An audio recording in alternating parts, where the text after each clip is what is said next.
الحمد لله نحمده ونستعينه ونستغفره ونؤمن به ونتوكل عليه ونعوذ بالله من شرور أنفسنا ومن سيئات أعمالنا من يهده الله فلا مضل له ومن يضلله فلا هادي له أشهد أن لا إله إلا الله وحده لا شريك له وأشهد أن محمدا عبده ورسوله الذي أرسله بالحق بشيرا ونذيرا وداعيا إلى الله بإذنه وسراجا منيرا أما بعد فإن خير الحديث كتاب الله وخير الهدي هدي محمد صلى الله عليه وسلم وشر الأمور محدثاتها وكل محدثة بدعة وكل بدعة ضلالة وكل ضلالة في النار فأعوذ بالله من الشيطان الرجيم يا أيها الذين آمنوا اتقوا الله حق تقاته ولا تموتن إلا وأنتم مسلمون يا أيها الذين آمنوا اتقوا الله وقولوا قولا سديدا يصلح لكم أعمالكم ويغفر لكم ذنوبكم ومن يطع الله ورسوله فقد فاز فوزا عظيما আলহামদুলিল্লাহ, সমস্ত প্রশংসা, সমস্ত গুণগান, সমস্ত তারিফ একমাত্র মহান প্রতিপালক আল্লাহ রাব্বুল আলামিনের জন্যে, যে আল্লাহ রাব্বুল আলামিন আমাদেরকে প্রত্যেকটি জুমার সালাতের ন্যায় আজকেও ঈদ উল ফিতরের এই পরের জুমায় আমাদেরকে আসার সুযোগ করে দিয়েছেন। সেই জন্য সেই মহান রবের শুকরিয়া জ্ঞাপন করছি। সকলে বলছি আলহামদুলিল্লাহ। সাথে সাথে বিশ্বনবী জনাবে মুহাম্মাদুর রাসূলুল্লাহ সাল্লাল্লাহু আলাইহি ওয়াসাল্লামের উপর বর্ষিত হোক অসংখ্য দরুদ ও সালাম। সকলে বলি সাল্লাল্লাহু আলাইহি ওয়াসাল্লাম। সম্মানিত উপস্থিত মুসল্লি একরাম, আমরা প্রত্যেকটি জুমার সালাতে একটি নির্দিষ্ট বিষয়ের উপরে আলোচনা শ্রবণ করে থাকি এবং বিষয়গুলো বোঝার চেষ্টা করি। আজকে আমাদের জুমার খুতবার বিষয়বস্তু হচ্ছে গান বাজনা এক নীরব ফিতনা। গান বাজনা সম্পর্কে পবিত্র কোরআনুল কারীমে কি বর্ণনা দেওয়া হয়েছে সে সম্পর্কে সংক্ষিপ্ত আকারে জানার চেষ্টা করব। ওমা তাওফিক ইল্লা বিল্লাহ আলাইহি তাওয়াক্কালতু ওয়া ইলাইহি উনীব। সম্মানিত উপস্থিতি, আমরা গান বাজনা কান দিয়ে শুনে থাকি। এই কান দিয়ে শোনার শক্তি আমরা কোথায় পেলাম? কে দিল আমাদেরকে এই শোনার শক্তি? আমরা কিভাবে শুনতে পাই? পবিত্র কোরআনুল কারীমের সূরাতুল ফাতিরের ৩৫ নম্বর সূরার ২২ নম্বর আয়াতে আল্লাহ সুবহানাহু ওয়া তাআলা বলছেন, ইন্নাল্লাহা ইউসমিউ মান ইয়াশাউ ওয়ামা আনতা বিমুসমিইন মান ফিল কুবুর। আল্লাহ সুবহানাহু ওয়া তাআলা বলছেন, ইন্নাল্লাহা ইউসমিউ মান ইয়াশাউ। ইন্নাল্লাহা ইউসমিউ, নিশ্চয়ই আল্লাহ শ্রবণ শক্তি দেন। মান ইয়াশাউ, যাকে ইচ্ছা তাকে। আল্লাহ যাকে শোনার শক্তি দেন সে শুনতে পায়, যাকে আল্লাহ সুবহানাহু ওয়া তাআলা শোনার শক্তি দেন না সে শুনতে পায় না। ইন্নাল্লাহা ইউসমিউ মান ইয়াশাউ ওয়া মা আনতা বিমুসমিন মান ফিল কুবুর। যে ব্যক্তি কবরে শুয়ে আছে তাকে তোমরা শোনাতে পারবে না। অর্থাৎ কবরে যে শুয়ে আছে তাকে আল্লাহ সুবহানাহু ওয়া তাআলা শোনার শক্তি দেননি, তাই আপনি শোনাতে পারবেন না। সে যদি পীর হয় সে শুনতে পারবে না, সে যদি নবী হয় সেও শুনতে পারবে না। পৃথিবীর যে কোনো ব্যক্তি হোক, কবরে যে ঢুকেছে তাকে ডাকলে সে আর শুনতে পারবে না। সে আপনাকে চাকরি দিবে কিভাবে, সে আপনাকে ক্ষমা করবে কিভাবে, সে আপনার কবরে কিভাবে উপকার করবে, কিভাবে কবরে আপনার সওয়াল জবাব দিয়ে দিবে, সে তো শুনতেই পায় না। মৃত পীরকে ডেকে কোনো লাভ নেই। আল্লাহ বলছেন ওমা আনতা বিমুসমিন মান ফিল কুবুর, কবরে যে শুয়ে আছে তাকে তোমরা শোনাতে পারবে না। আল্লাহ সুবহানাহু ওয়া তাআলা গান এবং বাজনার নিন্দা করেছেন। পবিত্র কোরআনুল কারীমের সূরাতুল লুকমানের 31 নম্বর সূরার 6 নম্বর আয়াতে আল্লাহ সুবহানাহু ওয়া তাআলা বলছেন ওয়ামিনান নাসি মান ইয়াশতারি লাহওয়াল হাদিস লিউদিল্লুকা আন সাবিলিল্লাহি বিগাইরি ইলম ওয়া ইয়াত্তাখিযুহা হুজুয়া উলাইকা লাহুম আযাবুম মুহিন। আল্লাহ সুবহানাহু ওয়া তাআলা বলছেন ওয়ামিনান নাস, মানুষদের মধ্যে কিছু মানুষ।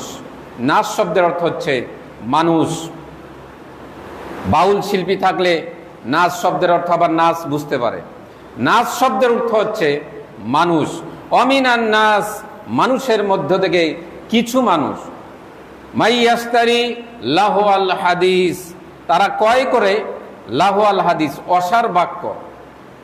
লিউদিল্লুকা আন সাবিলিল্লাহ, তাদের উদ্দেশ্য হচ্ছে আল্লাহর পথ থেকে মানুষকে দূরে সরিয়ে নেওয়া, অর্থাৎ হেদায়েতের পথ থেকে মানুষকে দূরে সরিয়ে নেওয়া হচ্ছে তাদের উদ্দেশ্য। লিউদিল্লুকা আন সাবিলিল্লাহি বিগাইরি ইলম, কারণ হচ্ছে তাদের জ্ঞান নেই। পরকাল যদি বিশ্বাস করে, যদি আল্লাহর ইবাদত করে, তাতে যে তার লাভ হবে এই জ্ঞানটুকু তার নেই। তার যে পরকালে যদি সে ইবাদত না করে পরকালে যে ক্ষতিগ্রস্ত হবে এই জ্ঞান তার নেই। তার জ্ঞান না থাকার কারণে সে মানুষকে পথভ্রষ্ট করতে চায়। লিউদিল্লুকা আন সাবিলিল্লাহি বিগাইরি ইলম ওয়া ইয়াত্তাখিযুহা হুজুয়া, যখন তাদেরকে কোরআন হাদিসের কথা বলা হয় তখন তারা সেটাকে হাসি ঠাট্টা মনে করে, তামাশার বিষয় মনে করে। উলাইকা লাহুম আযাবুম মুহিন, তাদের জন্য অপেক্ষা করছে যন্ত্রণাদায়ক শাস্তি। অত্র আয়াতে আল্লাহ সুবহানাহু ওয়া তাআলা বলছেন লাহওয়াল হাদিস, অর্থাৎ অসার বাক্য, যেই বাক্যটি মানুষকে প্রয়োজনীয় কাজ থেকে দূরে সরিয়ে নিয়ে যায়, অর্থাৎ যার কোনো উল্লেখযোগ্য উপকার নেই, যে কাজ সময় নষ্ট করে তাকে লাহওয়াল হাদিস বলে। নজর বিন হারেজ নামে এক ব্যক্তি মক্কার কাফেরদেরকে বলল, শোনো, তোমাদেরকে দিয়ে হবে না, তোমরা মুহাম্মদের দাওয়াতকে বন্ধ করতে পারবে না, আমাকে কিছু করতে হবে। তখন এই ব্যক্তি তিনি রাজা বাদশাদের কিচ্ছা কাহিনীর গল্পের বই নিয়ে আসলো, মানুষের মধ্যে গল্পের আসর বসালো, যাতে মানুষ কোরআন না শুনে এই গল্পের আসরে এসে যোগ দেয়। দেখবেন অনেক চায়ের দোকানে লুডু খেলা, ক্যারাম খেলা এগুলোর আয়োজন করে। আজান হলো কি হলো না এগুলো তার খেয়াল নেই, সে ওই লুডু খেলছে, ক্যারাম খেলছে। মানুষকে বিভ্রান্ত করার জন্য এই সমস্ত আড্ডার ব্যবস্থা করা হয়ে থাকে। ঠিক তেমনিভাবে সে গল্পের আসর জমালো, সে গায়িকা ভাড়া করে নিয়ে আসলো, গায়িকা ভাড়া করে আনলো, যে গায়িকা খুব সুন্দর সুরে জোরে জোরে গান করত, যাতে মানুষ কোরআন না শুনে এই গায়িকার পেছনে আসে গান শোনার জন্য। আল্লাহ সুবহানাহু ওয়া তাআলা তখন এই আয়াত নাজিল করলেন অমিনান নাসি মান ইয়াশতারি লাহওয়াল হাদিস। লাহওয়াল হাদিস শব্দের ব্যাখ্যা করেছেন তাফসীরকারগণ। তারা বলছেন লাহওয়াল হাদিস শব্দের অর্থ হচ্ছে গান এবং বাজনা। গান এবং বাজনা এবং অশালীন অহেতুক উপন্যাস, গল্প, কিচ্ছা কাহিনী এবং অশ্লীল উপন্যাস, এগুলো হচ্ছে লাহওয়াল হাদিস। অর্থাৎ যা মানুষকে আল্লাহর পথ থেকে দূরে সরিয়ে নেয় এগুলোই হচ্ছে লাহওয়াল হাদিস। লিউদিল্লুকা আন সাবিলিল্লাহি বিগাইরি ইলম ওয়া ইয়াত্তাখিযুহা হুজুয়া, তারা যখন কোরআন হাদিসের কথা শোনে তখন এগুলোকে নিয়ে ঠাট্টা মশকরা করে। যারা গান শোনে এবং যারা গানের আয়োজন করে, যারা গানের জন্য জায়গার ব্যবস্থা করে দেয়, যারা টাকা কালেকশন করে দেয়, এরা সবাই সম্পর্কেই আল্লাহ সুবহানাহু ওয়া তাআলা একটি কঠিন সংবাদ দিয়েছেন, উলাইকা লাহুম আযাবুম মুহিন, তাদের জন্য অপেক্ষা করছে যন্ত্রণাদায়ক শাস্তি, যন্ত্রণাদায়ক আযাবের ব্যবস্থা রয়েছে। অতএব যে সমস্ত জিনিস বিনোদনের নামে চলছে, গান বাজনা, নাটক, সিনেমা, যা মানুষের বিনোদনের নামে চলছে, এগুলোকে বন্ধ করতে হবে এবং কোরআন হাদিসকে গুরুত্ব দিতে হবে। কোরআন হাদিস সম্পর্কে উদাসীন হলে চলবে না, সময়ের সঠিক ব্যবহার করতে হবে।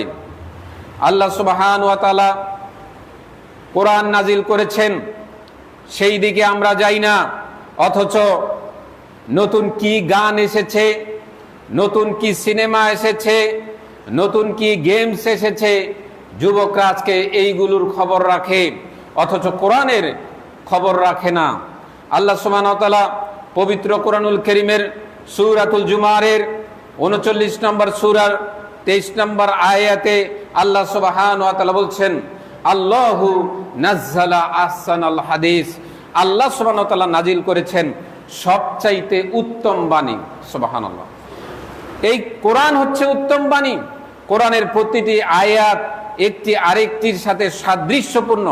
কোরআন হচ্ছে এমন একটি কিতাব যা বারবার পাঠ করা হয়, এমন একটি কিতাব যেই কিতাবের মাধ্যমে আল্লাহ সুবহানাহু ওয়া তাআলা কাউকে হেদায়েত দেন আর কাউকে পথভ্রষ্ট করেন। এ হচ্ছে সেই কোরআন। গান বাজনা হচ্ছে একটি নীরব ফিতনা। নীরব ফিতনা কেন বলা হচ্ছে? কারণ এটা সরাসরি ঈমান ধ্বংস করে না, সরাসরি মনে হয় না যে এটা ঈমান ধ্বংস করছে।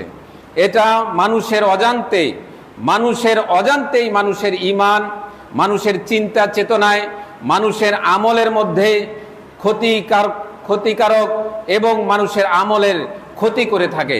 এটা গোপনে কাজ করে থাকে, আড়ালে থেকে কাজ করে থাকে।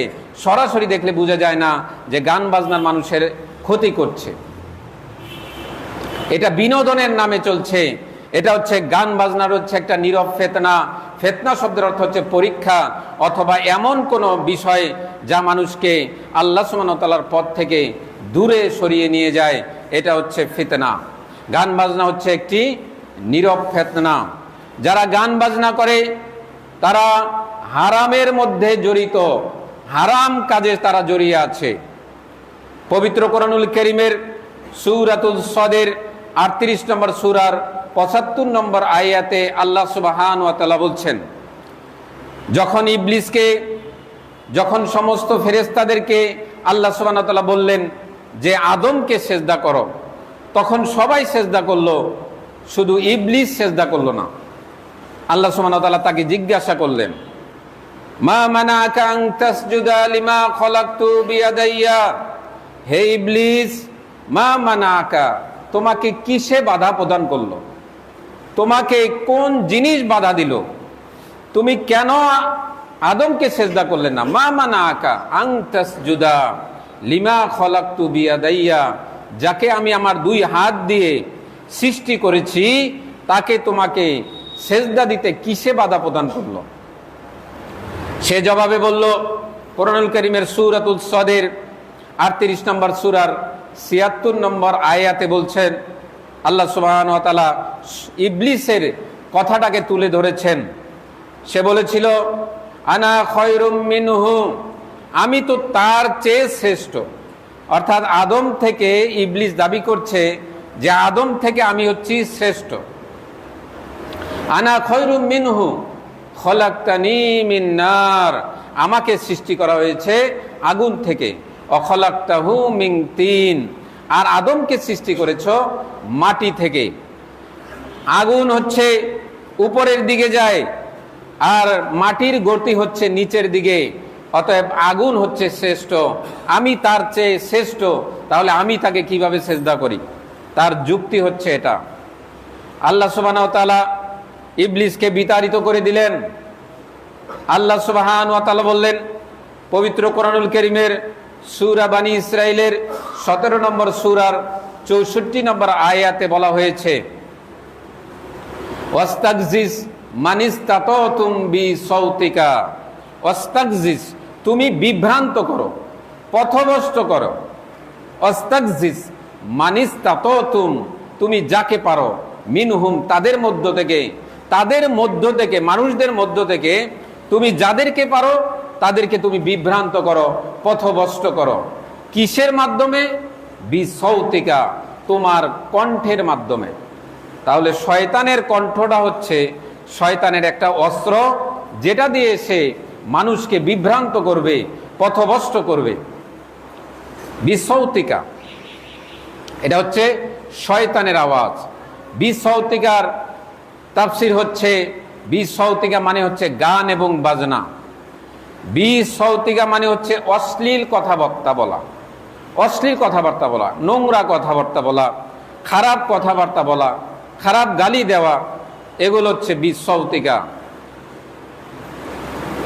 অশালীন উপন্যাস, এগুলো হচ্ছে বিসৌতিকা। বিজাতীয় তাকলিদ, বিজাতীয় মতবাদ, কুফরি মতবাদ, এগুলো হচ্ছে বিসৌতিকা। অশ্লীল ভিডিও, অশ্লীল মিডিয়া, এগুলো হচ্ছে বিসৌতিকা। এবং মিথ্যা ওয়াজ করা, মিথ্যা তাফসির বলা, এগুলো হচ্ছে বিসৌতিকা। অর্থাৎ শয়তানের আওয়াজ হচ্ছে মিথ্যা ওয়াজ, মিথ্যা তাফসির করা। নবী মুহাম্মদুর রাসূলুল্লাহ সাল্লাল্লাহু আলাইহি ওয়াসাল্লাম, তার উপর যেটা ওহী হতো সেটাই তিনি প্রচার করতেন। নবী সাল্লাল্লাহু আলাইহি ওয়াসাল্লাম নিজের থেকে কোনো কথা বলতেন না। আল্লাহ সুবহানাহু ওয়া তাআলা তার সম্পর্কে, নবী মুহাম্মদ সাল্লাল্লাহু আলাইহি ওয়াসাল্লামকে সম্পর্কে বলছেন, ওমা ইয়ানতিকু আনিল হাওয়া ইন হুয়া ইল্লা ওয়াহয়ুন ইউহা। নবী মুহাম্মদ সাল্লাল্লাহু আলাইহি ওয়াসাল্লাম নিজের মন থেকে কিছু বলেন না, অর্থাৎ নিজের ইচ্ছা থেকে কিছু বলেন না, নিজে বানিয়ে কিছু বলেন না। যা বলেন, যেটা ওহী হয় সেটাই তিনি বলেন। কোরআনুল কারীমের সূরা আন-নাহলের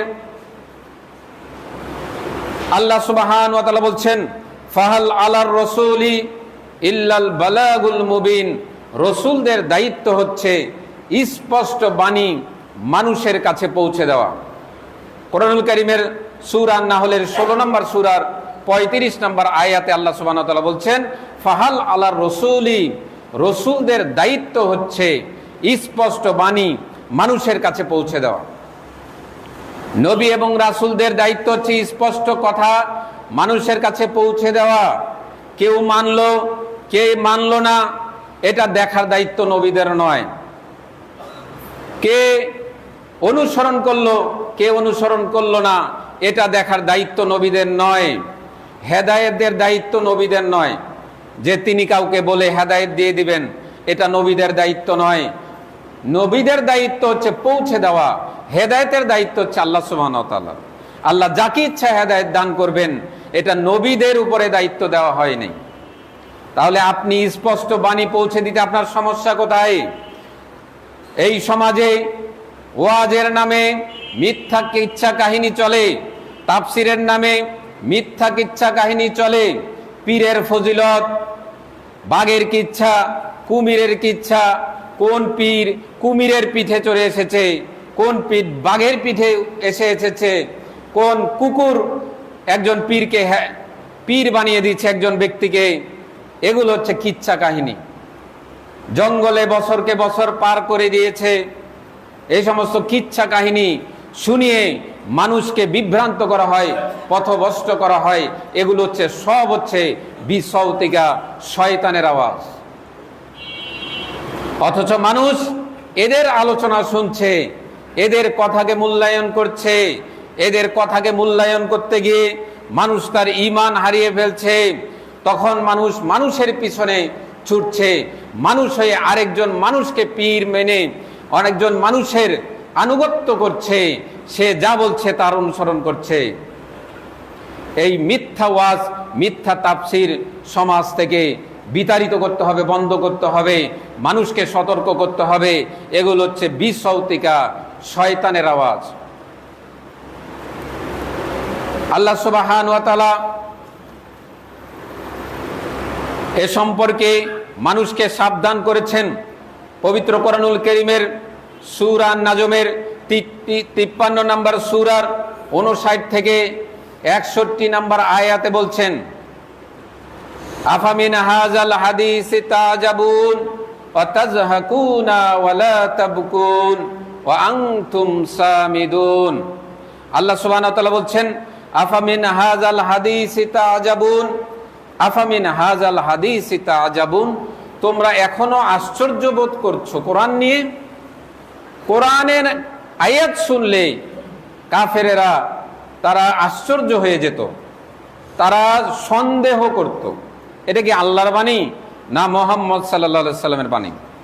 তারা হাসি ঠাট্টা করত, তামাশা করত কোরআনের বাণী শুনলে। আল্লাহ সুবহানাহু ওয়া তাআলা তাদেরকে বলছেন, আফামিন হাযাল হাদিসি তাজাবুন ওয়া তাযহাকুনা, তোমরা হাসছো, ওয়ালা তাবকুন, তোমরা কান্না করছো না, তোমরা হাসছো। কোরআনের বাণী শুনে তোমরা হাসছো, কিন্তু তোমরা কান্না করছো না, তোমাদের অন্তর নরম হচ্ছে না। কোরআনের আয়াত শুনে অন্তর নরম হওয়ার কথা ছিল, নরম না হয়ে তোমাদের অন্তর আরো শক্ত হচ্ছে, তোমরা কান্না করছো না। অথচ কোরআন শুনলে পূর্বের লোকেরা তারা কান্না করত, তাদের অন্তর বিগলিত হয়ে যেত, তারা নরম হয়ে যেত, তারা কান্না ধরে রাখতে পারতো না। মসজিদ কান্নার শব্দে মসজিদ গুম গুম করত, কান্নার শব্দ মসজিদ থেকে বের হয়ে যেত, এত কান্না করত সাহাবারা। হিজরতের কয়েক বছর পরের ঘটনা, 70 জন কাফের, 70 জন মুশরিক নবী মুহাম্মদ সাল্লাল্লাহু আলাইহি ওয়াসাল্লামের কাছে আসলেন। আসার পরে মুহাম্মদ সাল্লাল্লাহু আলাইহি ওয়াসাল্লাম তাদেরকে কোরআন তেলাওয়াত করে শোনালেন। তাদের সামনে যখন কোরআন তেলাওয়াত শুরু করলেন, তখন তারা 70 জন ব্যক্তি প্রত্যেকেই কান্না শুরু করে দিলেন। সুবহানাল্লাহ, প্রত্যেকের চোখে পানি, প্রত্যেকেই কান্না করছে। কোরআনুল কারীমের সূরাতুল মাইদার 5 নম্বর সূরার 83 নম্বর আয়াতে আল্লাহ সুবহানাহু ওয়া তাআলা বলছেন, ওয়া ইযা সামি'উ মা উনজিলা, যখন তারা শুনতে পায় কোরআনের বাণী, ওয়া ইযা সামি'উ মা উনজিলা ইলাইকা, যখন নবী সাল্লাল্লাহু আলাইহি সাল্লামের উপর যা নাজিল হয়েছে এই কোরআন যখন তারা শুনতে পায়, তারা আয়ুনুহুম তাফিদু মিনাদ দামঈ, তখন তাদের চোখে আপনি দেখবেন, চোখে দেখবেন তাদের অশ্রু ঝরছে। সুবহানাল্লাহ, যখন তারা এই কোরআন শুনতে পায় তখন তাদের চোখে আপনি দেখবেন যে পানি ঝরছে, কান্না কান্না, তারা কান্নায় বুক ভাসিয়ে দিচ্ছে, কান্নায় তাদের জামা কাপড় ভিজে যাচ্ছে, জমিন ভিজে যাচ্ছে, এত কান্না করছে তারা। তারা আয়ুনুহুম তাফিদু মিনাদ দামঈ মিম্মা আরা মিনাল হক, কারণ কোরআনের সত্যতা তারা বুঝতে পেরেছে। কোরআন যে সত্যের বাণী, কোরআনের প্রতিটি কথা যে সত্য, কোরআনের প্রত্যেকটি কথা যে আসমানি বাণী, এটা তারা বুঝতে পেরেছে। আর এই বুঝার কারণে তারা কান্না শুরু করেছে। ইয়াকুলুনা রব্বানা আমান্না, তারা বলছিল ইয়াকুলুনা রব্বানা, হে আমাদের প্রতিপালক, তারা বলছে হে আমাদের প্রতিপালক, রব্বানা আমান্না, হে আমাদের প্রতিপালক, আমরা ঈমান আনলাম। সুবহানাল্লাহ, 70 জন ব্যক্তি এক বৈঠকে নবী সাল্লাল্লাহু আলাইহি ওয়াসাল্লামের মুখে কোরআন তেলাওয়াত শুনে তারা প্রত্যেকেই ঈমান নিয়ে আসলো। সুবহানাল্লাহ, এবং তারা কান্না শুরু করে দিল, তাদের অন্তর নরম হয়ে যেত কোরআনের বাণী শুনে।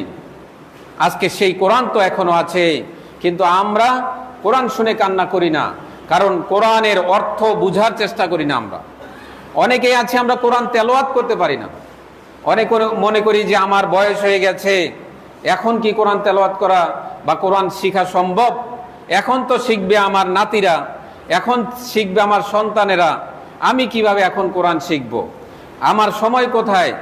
আমার তো জীবিকার তালাশে আমার সময় দিতে হয়, কিভাবে আমার সময় বের করা সম্ভব? জি না, এটা আপনার ভুল ধারণা। আপনার সময় থেকেই সময় বের করতে হবে কোরআন শিখার জন্য। আপনার যে সময় আছে, আপনি যে কাজকর্ম করেন, এই কাজের ফাঁকেই আপনাকে সময় বের করতে হবে কোরআন শিখার জন্যে। সাহাবারা বয়স্ক অবস্থায় কোরআন শিখেছেন, তারা অন্যান্য কাজ করেছেন, আবার কোরআন শিখেছেন, কোরআন মুখস্থ রেখেছেন, তাহলে আপনি কেন পারবেন না? আপনি কি এই কথা বললে আপনি কবরে বেঁচে যাবেন যে আমার সময় ছিল না, ব্যস্ততা ছিল? বাঁচতে পারবেন না। এর মাঝেই আপনাকে সময় বের করে কোরআন শিখতে হবে। আল্লাহ সুবহান ওয়া তাআলা তাদের এই 70 জন কাফেরের একসাথে ঈমান আনার ঘটনাটি অত্র আয়াতে তুলে ধরেছেন, যে তারা কান্না করছিল এবং তারা বলছিল যে রব্বানা আমান্না, হে আমাদের প্রতিপালক, আমরা ঈমান নিয়ে আসলাম। কোরআনুল কারীমের সূরাতুল ফুরকানের 25 নম্বর সূরার 72 নম্বর আয়াতে আল্লাহ সুবহান ওয়া তাআলা বলছেন, ওয়াল্লাযীনা লা ইয়াশহাদুনা আয-যুর, তারা মিথ্যা সাক্ষ্য দেয় না। ওয়াল্লাযীনা লা ইয়াশহাদুনা আয-যুর ওয়া ইযা মাররু বিল-লাগবি মাররু কিরামা, তারা মিথ্যা সাক্ষ্য দেয় না এবং তারা যখন কোনো অনর্থক বিষয়ের সম্মুখীন হয় তখন তারা সম্মান রক্ষার্থে তারা সেখান থেকে চলে যায়।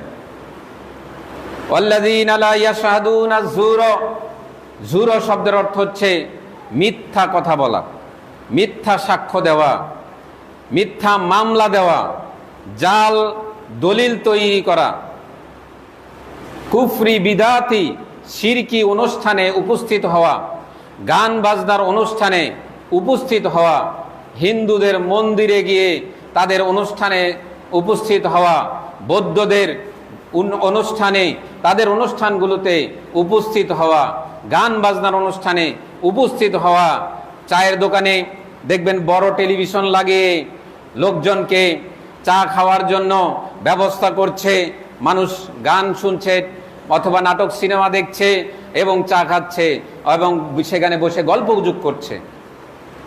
আপনি সেখানে উপস্থিত থাকতে পারবেন না। আপনি যদি ইচ্ছাকৃত সেখানে বসে চা খান আর যদি টেলিভিশন দেখেন, গান বাজনা নাটক সিনেমা সেখানে উপভোগ করেন, তাহলে আপনি ভুল করছেন। এটা হচ্ছে কবিরা গুনাহ। আপনি অন্যায় কাজের অনুষ্ঠানে আপনি উপস্থিত থাকতে পারবেন না, এটা কবিরা গুনাহ, আপনি সেখানে উপস্থিত থাকতেই পারেন না। আল্লাহ সুবহানাহু ওয়া তাআলা বলছেন, ওয়াল্লাযীনা লা ইয়াশহাদুনা আয-যুর, তারা মিথ্যা সাক্ষ্য দেয় না আর এই সমস্ত কর্মকাণ্ডে তারা জড়িত হয় না।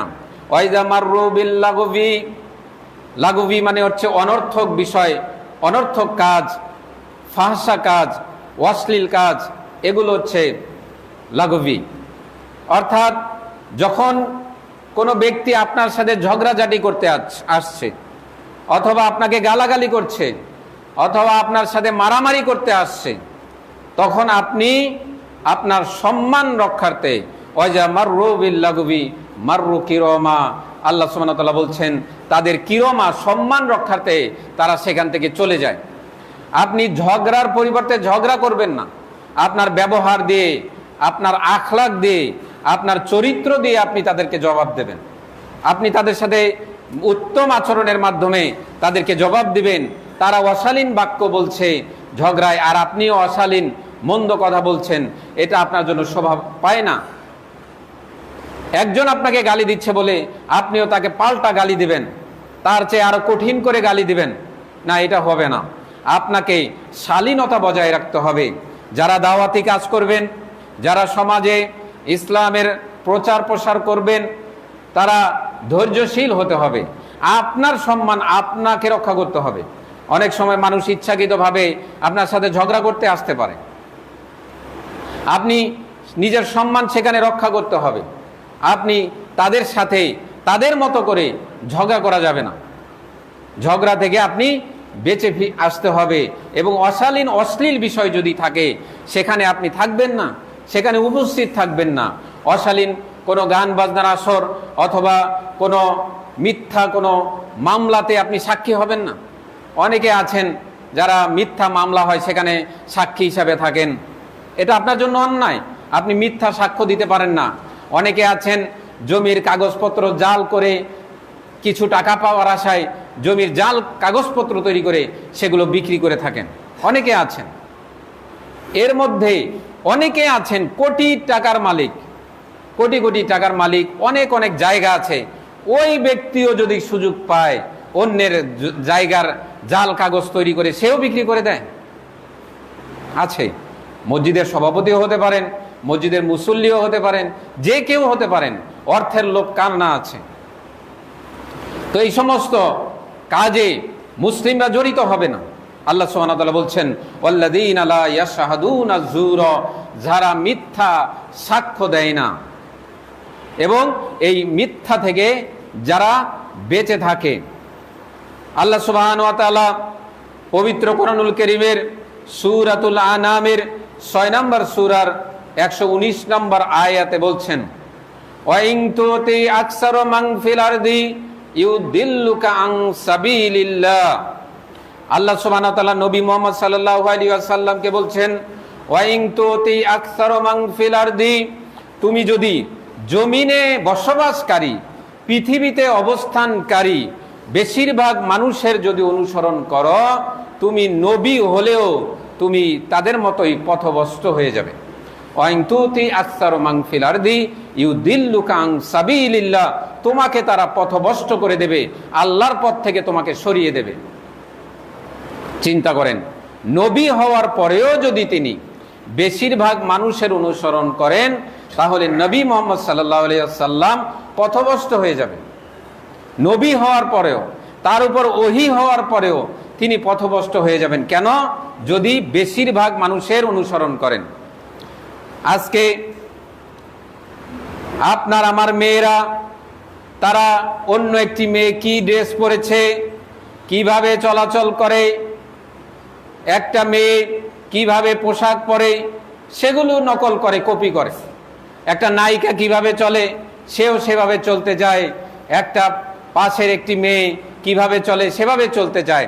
অথচ তারা পর্দা করতে চায় না, ভালো মতো চলতে চায় না, শালীনভাবে চলাফেরা করতে চায় না। তারা অন্যকে মডেল মনে করে, অন্যকে তার অনুসরণীয়, অনুকরণীয় মনে করে, অনুসরণ করে তার। আল্লাহ সুবহানাহু ওয়া তাআলা বলছেন, ওয়া ইন তুতি আকসারু মান ফিল আরদি, জমিনে বেশিরভাগ মানুষের অনুসরণ যদি তুমি করো। কিন্তু আমরা সেটাই করছি, বেশিরভাগ মানুষের অনুসরণ করছি। আমার বন্ধু বান্ধব কিভাবে চলে, তারা এখানে সেখানে বেড়াতে যাচ্ছে, আমিও তাদের সাথে বেড়াতে যাব। তারা বিয়ে শাদীর অনুষ্ঠানে নাচ গান করছে, গান বাজনা করছে, মদ খাচ্ছে। অনেক বিয়ে শাদীর অনুষ্ঠানে লক্ষ লক্ষ টাকার মদ আনা হয়, লক্ষ লক্ষ টাকার মদের পেছনে খরচ করা হয়। বন্ধু বান্ধব বলে থাকে, আমাদেরকে যদি তোমার অনুষ্ঠানে গলা ভিজানোর ব্যবস্থা না করো, তাহলে তোমাদের বাড়িতে বিয়ের অনুষ্ঠানেই যাব না। নাউজুবিল্লাহ। তো ওদেরকে দাওয়াত দেওয়া আপনার জরুরি? ওদেরকে আপনার বিয়ে শাদীতে আনতেই হবে, এটা কি আপনার জন্য জরুরি? অবশ্যই জরুরি নয়। তাহলে আমরা মানুষের অনুসরণ করি, বেশিরভাগ মানুষ পাপ কাজে জড়িত, বেশিরভাগ মানুষ মন্দ কাজে জড়িত। সংখ্যাগরিষ্ঠতাই সত্যের মাপকাঠি নয়।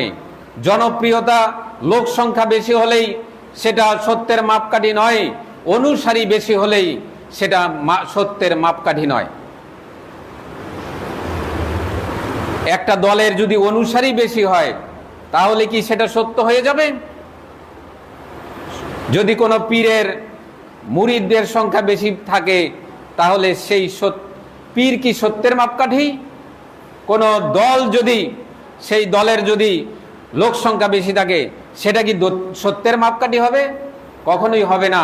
কোরআন সুন্নাহ হবে সত্যের মাপকাঠি। কোরআন সুন্নাহর মাপকাঠিতে যদি কেউ পাশ করে, তাহলে সে হবে সঠিক। আর কোরআন সুন্নাহর মাপকাঠিতে যদি কেউ ফেল করে, তাহলে সে হবে ফেল। তাহলে সত্যের মাপকাঠি হচ্ছে কোরআন এবং সুন্নাহ। আল্লাহ সুবহানাহু ওয়া তাআলা পবিত্র কোরআনুল কারীমের সূরাতুল আনামের 6 নম্বর সূরার 116 নম্বর আয়াতে বলছেন, ইয়াত্তাবিউ ইল্লা যন্না, তারা অনুসরণ করে ইল্লা যন্না, ধারণার অনুসরণ করে। ধারণার অনুসরণ অর্থাৎ কি? ধারণার অনুসরণ, এটার অর্থ হচ্ছে দলিল ছাড়া কথা বলে, দলিল ছাড়া কথা গ্রহণ করে। দলিল ছাড়া কথা বলে এবং দলিল ছাড়া কথাকে গ্রহণ করে, এটাই হচ্ছে জন্না। অর্থাৎ তারা আবেগকে প্রাধান্য দেয়, বিবেককে প্রাধান্য দেয় না।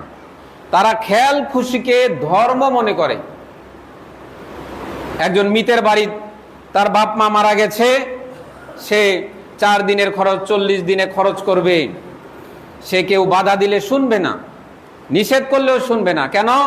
তার খেয়াল খুশিকে সে ধর্ম মনে করে, অনুমানকে ধর্ম মনে করে, সে আন্দাজে কথা বলে। এগুলা হচ্ছে অনুমানের অনুসরণ। আল্লাহ সুবহানাহু ওয়া তাআলা বলছেন, ইয়াত্তাবিউ ইল্লা যন্না, তারা তো শুধু অনুসরণ করে অনুমানের, ধারণার অনুসরণ করে। ধারণার অনুসরণ করে তারা ইবাদত করে, যে ইবাদত কোনো কাজে আসবে না। ধারণার অনুসরণ করে কেউ যদি ইবাদত করে, সেই ইবাদত তার কাজে আসবে না। পবিত্র কোরআন এবং হাদিসে যেটা আছে সেটাকে আপনাকে মানতে হবে। পবিত্র কোরআনুল কারীমের সূরাতুল বাকারার 2 নম্বর সূরার 243 নম্বর আয়াতে আল্লাহ সুবহানাহু ওয়া তাআলা বলছেন, আলাম তারা ইলাল্লাযীনা, আপনি কি তাদেরকে দেখেছেন? আলাম তারা ইলাল্লাযীনা খরজু মিন দিয়ারিহিম ওয়া হুম উলুফুন হাযারুল মাউত। আল্লাহ সুবহানাহু ওয়া তাআলা বলছেন, আপনি কি তাদেরকে দেখেছেন যারা তাদের বাড়ি থেকে বের হয়ে গিয়েছিল? খরজু মিন দিয়ারিহিম ওয়া হুম উলুফুন, তারা ছিল হাজার হাজার, তারা হাজার হাজার ব্যক্তি ছিল, তারা তাদের ঘর থেকে বেরিয়ে গিয়েছিল। তারা তাদের ঘর থেকে কেন বেরিয়ে গিয়েছিল? কারণ হচ্ছে, এটা নবী সাল্লাল্লাহু আলাইহি ওয়াসাল্লামকে এই ঘটনাটা জানানো হচ্ছে যে অনেক দিন পূর্বে কিছু লোকে তারা তাদের ঘর থেকে বের হয়ে গিয়েছিল মহামারীর ভয়ে। একটি এলাকায় মহামারী হয়ে গিয়েছিল এবং তারা ভাবছিল যে আমরা মহামারীতে তো মারা যাব, তাহলে আমরা এই এলাকা ছেড়ে চলে যাই। পুরো এলাকার লোক হাজার হাজার, ওহুম উলুফুন, তারা ছিল হাজার হাজার, তারা সবাই সেখান থেকে বেরিয়ে গিয়েছিল। তা আল্লাহ সুবহানাহু ওয়া তাআলা বলছেন, তোমরা মরে যাও, সবাই মরে যাও। তখন তারা সবাই মরে গেল। সুম্মা আহইয়াহুম, অতঃপর আল্লাহ সুবহানাহু ওয়া তাআলা তাদেরকে আবার যখন চাইলেন, তখন আল্লাহ সুবহানাহু ওয়া তাআলা বললেন, তোমরা জীবিত হও, তোমরা জীবিত হয়ে যাও। আল্লাহ সুবহানাহু ওয়া তাআলা আবার বললেন, যতদিন ইচ্ছা তারা সেখানে মরে পড়ে রইল। আল্লাহ সবাইকে বললেন মরে যাও। অর্থাৎ আল্লাহ সুবহানাহু ওয়া তাআলাকে তারা ভয় না করে, তারা মহামারীর ভয়ে এলাকা ছেড়ে চলে যাচ্ছিল। তারা ভাবছিল যে মহামারীর ভয়ে যদি আমরা এলাকা ছেড়ে চলে যাই তাহলে আমরা বাঁচতে পারবো। অথচ আল্লাহ সুবহানাহু ওয়া তাআলা তাদেরকে শিক্ষা দিলেন যে আল্লাহ সুবহানাহু ওয়া তাআলা চাইলে, তোমরা যখন আল্লাহ সুবহানাহু ওয়া তাআলা চাইবেন তখনই মারা যাবে। মহামারীর কি আর এমনি কি, আল্লাহ সুবহানাহু ওয়া তাআলা যখন তোমাদের মৃত্যু চাইবেন তখন তোমাদের মৃত্যু হবে। তোমরা কেন মহামারীকে ভয় করছো? আল্লাহ সুবহানাহু ওয়া তাআলা দয়াশীল। আল্লাহ সুবহানাহু ওয়া তাআলা তাদেরকে আবার জীবিত করলেন। এর দ্বারা প্রমাণিত হয় যে আল্লাহ সুবহানাহু ওয়া তাআলাকে ভয় করতে হবে, আল্লাহ সুবহানাহু ওয়া তাআলার উপরে ভরসা রাখতে হবে, মৃত্যুকে ভয় করতে হবে। তাই বলে আপনি মহামারীর ভয়ে যদি এলাকা ছেড়ে চলে যান, আপনি কি বেঁচে যাবেন? আল্লাহ সুবহানাহু ওয়া তাআলা যখন আপনার মৃত্যু চাইবেন, আপনার মৃত্যু তো অবশ্যই হবে, আপনি তো বাঁচতে পারবেন না। আল্লাহ সুবহানাহু ওয়া তাআলা এর মাধ্যমে শিক্ষা দিলেন যে আল্লাহ সুবহানাহু ওয়া তাআলাকে আমাদেরকে ভয় করতে হবে। আল্লাহ সুবহানাহু ওয়া তাআলা বলছেন এই আয়াতে, ওয়ালাকিন্না আকসারহুম লা ইয়াশকুরুন, পৃথিবীর বেশিরভাগ মানুষই তারা হচ্ছে অকৃতজ্ঞ। পূর্বের যে আয়াতগুলো আমরা আলোচনা করলাম, যে আমরা যদি বেশিরভাগ মানুষের অনুসরণ করে আমরা যদি আমাদের জন্য খারাপ পথ বেছে নেই, বেশিরভাগ মানুষ গান বাজনা করে, আমরা যদি গান বাজনা করি, বেশিরভাগ মানুষ আল্লাহ সুবহানাহু ওয়া তাআলার ইবাদত করে না, বেশিরভাগ মানুষ মসজিদে আসে না, তো আমরা যদি তাদের মতো হয়ে যাই তাহলে আমরাও অকৃতজ্ঞ হব। যে আল্লাহ সুবহানাহু ওয়া তাআলা এই অত্র আয়াতে সূরা বাকারা 2 নম্বর সূরার 243 নম্বর আয়াতে বলছেন, ওয়ালাকিন্না আকসারহুম লা ইয়াশকুরুন, পৃথিবীর বেশিরভাগ মানুষ আল্লাহ সুবহানাহু ওয়া তাআলার শুকরিয়া আদায় করে না। যে ঘটনাটির মাধ্যমে আল্লাহ সুবহানাহু ওয়া তাআলা শিক্ষা দিলেন যে মানুষ মহামারীকে ভয় করলো, আল্লাহ সুবহানাহু ওয়া তাআলাকে ভয় করলো না।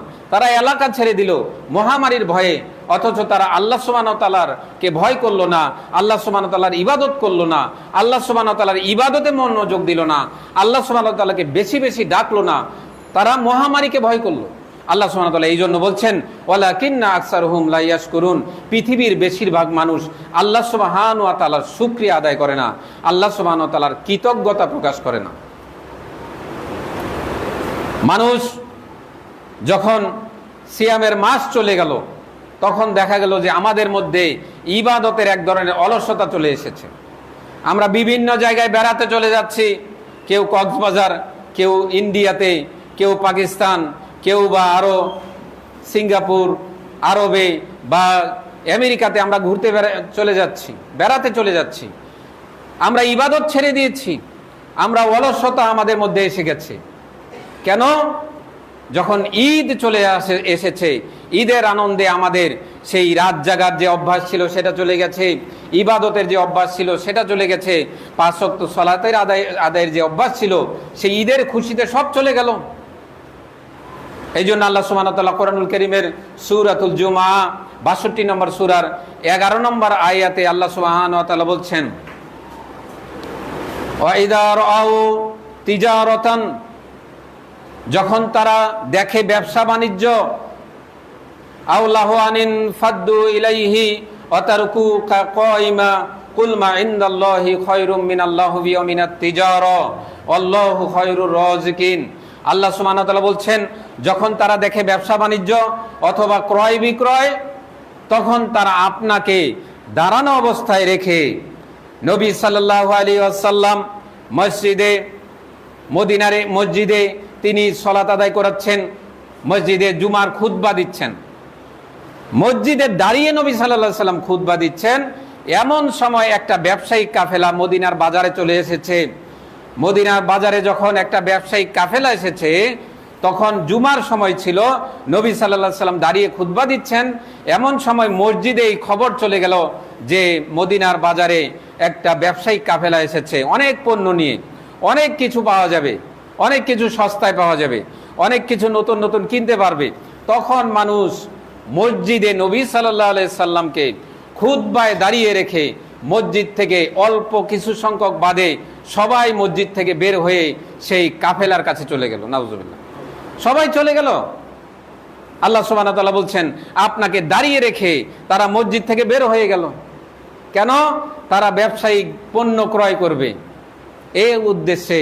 আল্লাহ সুবহানাহু ওয়া তাআলা বলছেন যখন তারা ক্রয় বিক্রয় দেখে বা লেনদেন দেখে, কোনো খেল তামাশা দেখে, তখন তারা আখিরাতকে ভুলে যায়, পরকালকে ভুলে যায়, জুমার গুরুত্ব ভুলে যায়, ইবাদতের গুরুত্ব ভুলে যায়। মানুষ ব্যবসায়িক কাজে এত মনোযোগ যে মানুষ একটা দোকানদারি করছে, আজান হলে দোকানটা বন্ধ করবে, এটা সম্ভব হচ্ছে না। মসজিদে আসতে পারছে না, সে খাবার দাবার দোকানে খাচ্ছে, দোকানেই ঘুমাচ্ছে, সকালে দোকানে ঢুকছে আর রাত্রে দোকান থেকে বের হচ্ছে। কিসের সালাত, কিসের ইবাদত? মানুষের মধ্যে অলসতা চলে আসে যখন মানুষ আনন্দ উপভোগ করে, যখন মানুষ খেল তামাশা দেখে, যখন মানুষ আনন্দে থাকে, তখন মানুষ ইবাদত ভুলে যায়। আমাদের অবস্থা তাই হয়েছে। আজকে ঈদের আনন্দে আমরা সব ভুলে গেছি। রমাজানে সিয়াম পালন করেছি, তার কথা ভুলে গেলাম। রমাজানে 5 ওয়াক্ত সালাত আদায় করেছি, রাত্রে জেগে ইবাদত করেছি, কোরআন তেলাওয়াত করেছি। আজকে ঈদের খুশিতে, বেড়ানের আনন্দে আমরা সব কিছু ভুলে গেছি। অথচ যাদের সিয়াম কবুল হয়েছে, আল্লাহ সুবহানাহু ওয়া তাআলা তাদের সম্পর্কে বলছেন মিশকাতের 2014 নম্বর হাদিসে রাসূল সাল্লাল্লাহু আলাইহি ওয়াসাল্লাম বলেছেন কাম মিন সাইমিন লাইসা লাহু মিন সিয়ামিহি ইল্লা যাম্মাউ ওয়া কাম মিন কাইমিন লাইসা লাহু মিন কিয়ামিহি ইল্লা সাহার। রাসূল সাল্লাল্লাহু আলাইহি ওয়াসাল্লাম বলেছেন কিছু মানুষ আছে যারা সিয়াম পালন করেছে অথচ তারা ক্ষুধা তৃষ্ণার কষ্ট ব্যতীত তারা কিছুই লাভ করতে পারেনি। ক্ষুধা তৃষ্ণায় কষ্ট করেছে, কিন্তু তারা আর কিছুই পায়নি। সালাত কয়টায় দাঁড়ানো হবে? একটায়। ও আচ্ছা, আমি ভাবছিলাম যে 1:15-তে, ক্ষমা করবেন, আমার জানা ছিল না। তো যারা সিয়াম পালন করেছে সবার সিয়াম কবুল হয়নি। যারা সিয়াম পালন করেছে তাদের মধ্যে অনেকেই আছে যে তারা ক্ষুধা তৃষ্ণায় কষ্ট করেছে, কিন্তু তারা ইবাদতের কোনো সওয়াব পায়নি। কারণ হচ্ছে তাদের নিয়ত, তারা এই সিয়ামের মাস চলে গেল, তারা ইবাদত ভুলে গেল, তারা আল্লাহ সুবহানাহু ওয়া তাআলাকে ভুলে গেল। এগুলো যারা করছে তাদের সিয়াম কিভাবে কবুল হবে? সিয়ামের মাস ছিল ট্রেনিংয়ের মাস, অতএব আমাদের উচিত ছিল যে ঈদের পরেও আমরা এই ইবাদত কন্টিনিউ করব। ইবাদত আমাদের চলবে, ইবাদত বন্ধ হবে না। বারাকাল্লাহু লানা ওয়া লাকুম ফিল কুরআন আকুলু কওলি হাযা আলহামদুলিল্লাহ আলহামদুলিল্লাহি নাহমাদুহু ওয়া নাস্তাঈনুহু ওয়া নাস্তাগফিরুহু ওয়া নু'মিনু বিহি ওয়া নাতাওয়াক্কালু আলাইহি ওয়া নাউযু বিল্লাহি মিন শুরুরি আনফুসিনা ওয়া মিন সাইয়্যাতি আমালিনা। ইন্নাল্লাহা ওয়া মালাইকাতাহু ইউসাল্লুনা আলান নবী ইয়া আইয়ুহাল্লাযীনা আমানু সাল্লু আলাইহি ওয়া সাল্লিমু তাসলিমা। আল্লাহুম্মা সাল্লি আলা মুহাম্মাদ ওয়া আলা আলি মুহাম্মাদ কামা সাল্লাইতা আলা ইব্রাহিম ওয়া আলা আলি ইব্রাহিম ইন্নাকা হামিদুম মাজিদ। আল্লাহুম্মা বারিক আলা মুহাম্মাদ ওয়া আলা আলি মুহাম্মাদ কামা বারাকতা আলা ইব্রাহিম ওয়া আলা আলি ইব্রাহিম ইন্নাকা হামিদুম মাজিদ। আলহামদুলিল্লাহ, আল্লাহ সুবহানাহু ওয়া তাআলা অত্র মসজিদ করে দেওয়ার মাধ্যমে আমাদের সবাইকে অত্র মসজিদে সালাত আদায় করার একটি সুযোগ আল্লাহ সুবহানাহু ওয়া তাআলা তৈরি করে দিয়েছেন। এই ব্যবস্থা যারা করেছেন আল্লাহ সুবহানাহু ওয়া তাআলা তাদেরকে কবুল করুন, আমিন। আমরা এই মসজিদের দিকে আমরা খেয়াল রাখব। মসজিদের অনেক কিছু প্রয়োজন আছে, মসজিদে অনেক খরচ আছে, সেগুলো আমাদের মুসল্লিদের সাহায্যের মাধ্যমে, সহায়তার মাধ্যমে কিন্তু এই খরচগুলো বহন করা হয়। তাই আমরা মসজিদে জুমার দিনেও দান করব এবং জুমা ছাড়াও মসজিদে আমরা দান করব, যেন এই মসজিদ সুন্দরভাবে পরিচালনা করা সম্ভব হয়। সামনের সপ্তাহে অর্থাৎ এপ্রিলের 2-3 তারিখ রাজশাহীতে তাবলিগি ইজতেমা রয়েছে, সেখানে আপনাদেরকে দাওয়াত দেওয়া হয়েছে। আপনারা যারা যেতে চান তারা যোগাযোগ করবেন, আপনারা রাজশাহী ইজতেমায় যাওয়ার চেষ্টা করবেন এবং রাজশাহী ইজতেমার জন্য কিছু টাকা কালেকশন করা হচ্ছে। এখানে টোকেন আছে, আপনারা যারা অংশগ্রহণ করতে চান, সহায়তা করতে চান, তারা এই টোকেন নেওয়ার মাধ্যমে কিছু সহায়তা, আর্থিক অনুদান যারা যেমন পারেন সহায়তা করার চেষ্টা করবেন ইনশাআল্লাহ। আর বংশালের পেয়ালাওয়ালা মসজিদের, বাংলাদুয়ার মসজিদের খতিব ইমাম তিনি ইন্তেকাল করেছেন, আপনারা তার জন্য দোয়া করবেন। ইন্না লিল্লাহি ওয়া ইন্না ইলাইহি রাজিউন। আল্লাহ সুবহানাহু ওয়া তাআলা আমাদেরকে প্রত্যেককেই কবুল করুন। যারা আজকের জুমার সালাতে অংশগ্রহণ করেছি, আল্লাহ সুবহানাহু ওয়া তাআলা আমাদের প্রত্যেককে হেদায়েত দান করুন। আমাদের পরিবারকে আল্লাহ সুবহানাহু ওয়া তাআলা পরকালমুখী করুন, পরকালের চিন্তা যেন আমরা সবাই করতে পারি। আল্লাহ সুবহানাহু ওয়া তাআলা আমাদেরকে তৌফিক দান করুন, আমিন। ربنا أتمم لنا نورنا ويغفر لنا إنك على كل شيء قدير ربنا عليك توكلنا وإليك أنبنا وإليك المصير رب ارحمهما كما ربياني صغيرا ربنا هب لنا من أزواجنا وذريتنا قرة أعين واجعلنا للمتقين إماما ربنا وتقبل دعاء ربنا ولا تحمل علينا إصرا كما حملته على الذين من قبلنا ربنا ظلمنا أنفسنا إن لم تغفر لنا وترحمنا لنكونن من الخاسرين ربنا افرغ علينا صبرا وثبت أقدامنا وانصرنا على القوم الكافرين ربنا لا تزغ قلوبنا بعد إذ هديتنا وهب لنا من لدنك رحمة إنك أنت الوهاب سبحان الله وبحمده عدد خلقه ورضا نفسه وزنة عرشه ومداد كلماته ربنا اغفر لي ولوالدي وللمؤمنين يوم يقوم الحساب ربنا تقبل منا إنك أنت السميع العليم وتوب علينا إنك أنت التواب الرحيم ربنا آتنا في الدنيا حسنة وفي الآخرة حسنة وقنا عذاب النار ربنا إننا آمنا فاغفر لنا ذنوبنا وقنا عذاب النار ربنا لا تجعلنا مع القوم الظالمين ربنا لا تجعلنا مع القوم الظالمين اللهم أعز الإسلام والمسلمين وأذل الشرك والمشركين اللهم انصر من نصر دين محمد عباد الله رحمكم الله إن الله يأمر بالعدل والإحسان وإيتاء ذي القربى وينهى عن الفحشاء والمنكر والبغي يعظكم لعلكم تذكرون واذكروا الله يذكركم وادعوه يستجب لكم ولذكر الله تعالى أعلى وأعلى وأهم وأكبر কথা সোজা করে